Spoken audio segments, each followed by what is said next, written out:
Ladies, thank you for your love and support. I appreciate you all. Sorry about my voice, I'm not feeling well. My VIP subscribers, I say thank you so much for the love you are showing me.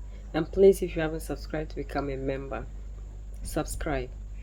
And please, don't forget to like this video. The people that we expect them to know certain things in order to run the affairs of the nation has become something else to us in Africa. Because these people, we the ordinary people they always claim we are, sometimes have knowledge about certain things that they don't have. This is the reason to which Africa is not moving forward, because we have ended up giving things or positions to people who less understand what everything that has to do with the nation is about. According to Kwesi Pratt, that it is a shame that we are wasting our money to train these politicians, because it's just a waste of time, total waste of time. They have no little knowledge about the things that they need to know. That how can even ordinary people have knowledge in certain things that even the professors, the doctors, and what have you that are leading the nation have little knowledge, even to the point that they are failed, they have problem. Well, first of all, I'm shocked, completely shocked by the level of ignorance, that is being displayed by some people in the political space. They are so ignorant, it's unbelievable. The level of ignorance is so disarming that sometimes you are tempted to think that maybe it's not ignorance. Sometimes you're actually tempted to think that maybe it's the lack of capacity to think. They make statements and you just simply wonder. And some of these people are the people we have used the taxpayers' money to build institutions for them to go and learn. So they wasted the taxpayers' money. They've learned to become lawyers. They've learned to become economists. They've learned to become medical doctors and so on. But their faculty for thinking doesn't exist. We wasted our money educating them. Complete waste of money educating this bunch of politicians. Unbelievable.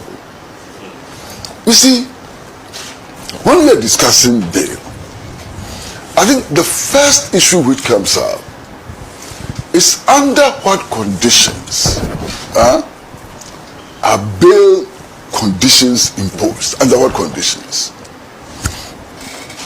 And it is clear. You see, a policeman who finished SHS and got recruited into the police service understands these things. But people who got masters in law, who went through Makwala and so on, cannot understand these things. Something must be wrong. Bail is imposed so that an accused person cannot abscond, and that in the event that the accused person absconds, the damage he has done can be repaired. Anybody going to challenge this? Mas, are you going to challenge this? So, if the accusation against you is that you have stolen 2 billion Ghana cedis,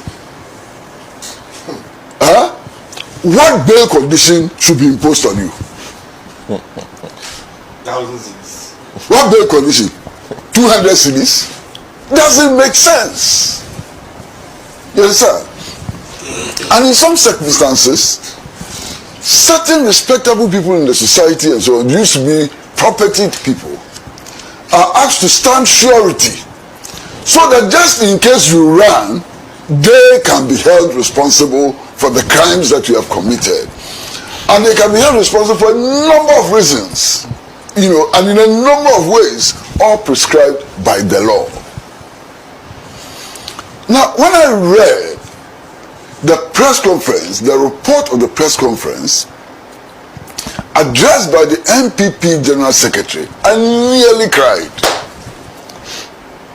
I mean, lawyer, General Secretary of a party which is supposed to be the second biggest party in the country.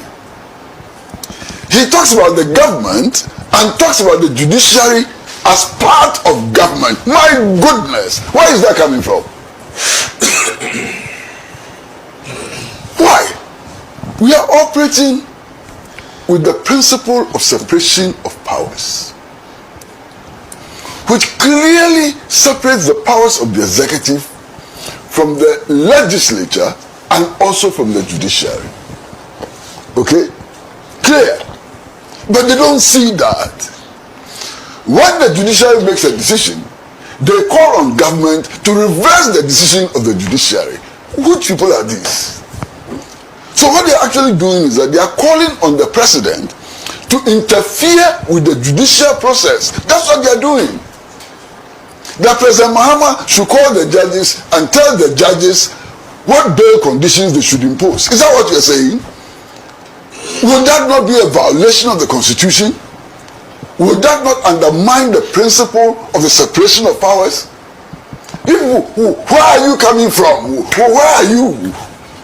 Which kind of people are you? It's completely unbelievable. They say the executive should interfere in judicial, something which is judicial, purely judicial. They want the executive to interfere. And then they turn around and tell us that they believe in the rule of law. They want to protect the Constitution. How can you do all of these things together when they are contradictory?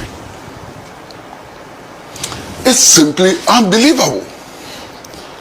Now, you see, bail conditions for their education, bail conditions are not varied by the executives. First of all, they are not imposed by the executive, and they are not varied by the executive. So if you are dissatisfied with bail conditions, what you do first is that you go before the very judge who imposed the bail conditions and explain why those conditions are stringent and cannot be met. The judge, in his wisdom and accordance with law, may agree to vary the bail conditions either downwards or upwards. Because there have been instances where people have gone to court to ask for variation of bail conditions, and the courts have imposed higher bail conditions. Okay?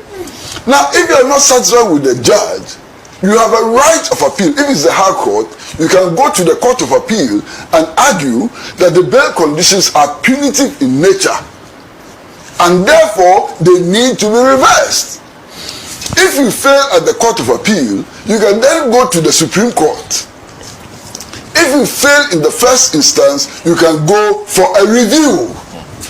And even after review, if you are not satisfied, you can appeal to the president, who even has powers of clemency. This is the process. But you know why they are not going through this process? Because they know that if they go, it is possible that the bail conditions will be increased. That is why they are afraid. They can't use the process because they are afraid of the process. So what they want to do is to come to the public and throw dust into our eyes. I know the dust they're throwing into our eyes. They come and they say, look, there was an MPP man who was charged, and he was asked to post bail conditions of up to 800 million cedis.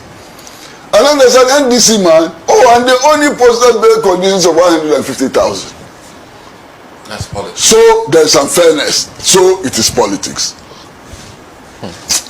My friend, don't push me. I'm trying to be very reasonable and moderate with my language. I mean, look, to use the most moderate of languages. This is pedestrian in the extreme. It is not about the party colors they are wearing.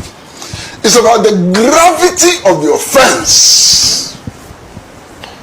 And it is about the likelihood of somebody running away from justice. Already, we are dealing with the matter of Mr. Kenuforiata. We haven't gotten anywhere. Indeed, most people who are angry with the Office of Special Prosecution are angry with the Office of Special Prosecution because they claim he didn't take measures which will stop him from escaping from this country. This is how far Africa has come. We end up giving positions to people just simply because of the certificates that they've acquired and not the skills that they have in them. So we tend to cherish a lot of these people and will continue to waste the state money on such people. And at the end of the day, we are the same people that are expecting Africa to move forward. We can never develop if we continue to be looking at people who have only the colonial form of education. We have people with knowledge that can run the affairs of the states in Africa, that we will have a better Africa, yet these people are not given opportunity because we claim they are not educated, simply because they cannot read and write or speak in the colonizers' language. And that is why Africa, we are where we are. People are holding positions that they barely know anything. And now everything of ours is money. If you have the money, you can buy the position that you want because they have created a system or the society in such a way that it's only the people that have money that have knowledge. And it's only those who have been through the system of the colonizer that we think that have knowledge and they understand the affairs of the nation. Because now, before you say anything, they first of all look at your pocket, they look at the degrees you are holding. So everything of ours is now about being a colonizer before you can run the affairs of a state. According to him, we have wasted money in educating politicians who cannot think. And one thing the Africans we have forgotten to always ask ourselves, even in the olden days, that our chiefs never had the colonizers' form of education. How were they running their communities? They could run the affairs of the nation or the state or their communities smoothly. Things were going on well. But today that we claim we're educated, with the colonizers' form of everything, we are finding it difficult to run the affairs of the nation. We have home knowledge and the colonizers' school knowledge. So if we want to develop as Africans and we continue to base everything of ours on those people with the colonizers' form of knowledge, we will never move forward because what we go there to learn is memorization. These things do not equip us with skills.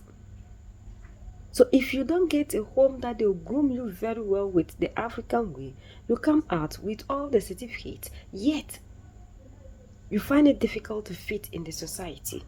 You find it difficult to run the affairs of things that are put before you. And that is what we are seeing today. And parents today, wherever you go, we only channel our energy into training the children as to how to acquire this colonizers' way of knowledge and form of doing things. And this cannot get us to where we want to go.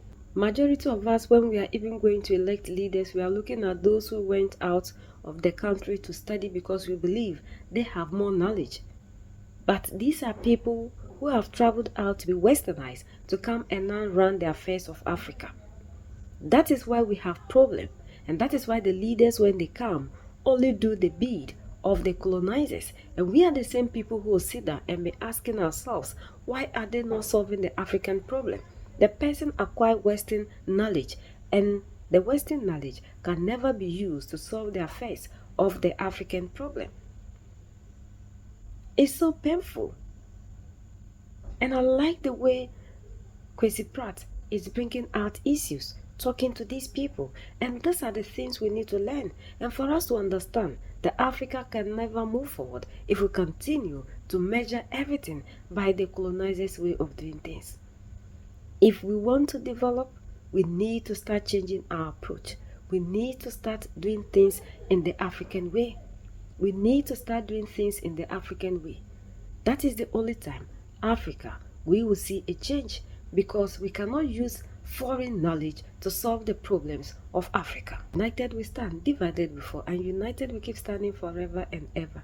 The greatest enemy of the African is mental slavery. So let's decolonize ourselves from mental slavery. Let's keep sharing to educate our brothers and sisters. Together we make Africa great for ourselves and the next generations that are going to come. So that's the latest around the world, in Africa, West Africa, and in Ghana.